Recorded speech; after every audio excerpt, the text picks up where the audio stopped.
آج کا موضوع ہے خدا پر توکل کرنا اور اپنا کام اس پر چھوڑنا۔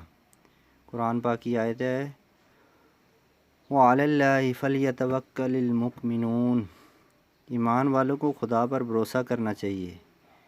میرے محبوب اللہ میری مدد کر۔ رضا سخت بیمار تھا، اس کے والدین اسے ڈاکٹر کے پاس لے جانا چاہتے تھے۔ رضا نے روتے ہوئے ماں سے کہا کہ میری پیاری ماں، میں آپ سے التماس کرتا ہوں کہ مجھے ڈاکٹر کے پاس نہ لے جائیں۔ ماں: کیوں بیٹا؟ مجھے ڈاکٹر سے ڈر لگتا ہے۔ میرے بیٹے، خدا پر بھروسہ کرو اور اپنا کام اس پر چھوڑ دو، اس کے بعد کسی چیز سے ڈرنے کی ضرورت نہیں۔ خدا پر بھروسہ کرو یعنی کیا؟ میری سمجھ سے باہر ہے۔ مجھے کیا کرنا چاہیے؟ جس وقت ہم خدا پر بھروسہ کرتے ہیں یعنی اس سے مدد مانگتے ہیں تاکہ وہ ہر سخت مشکل کام کو ہم پر آسان کر دے۔ بہت اچھا، ابھی مجھے کیا کرنا چاہیے؟ کہو اے اللہ، اے میرے پروردگار، میں نے تجھ پر بھروسہ کیا اور اپنا کام تجھ پر چھوڑا ہے۔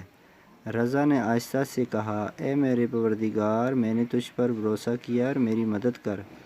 ماں: شاباش میرے ننھے بیٹے، ابھی تیار ہو جاؤ کہ تمہارے بابا گاڑی میں ہمارا انتظار کر رہے ہیں۔ تو ہمیں بھی اس سے سبق ملتا ہے کہ ہمیں بھی ہر کام میں اللہ پاک پر بھروسہ کرنا چاہیے۔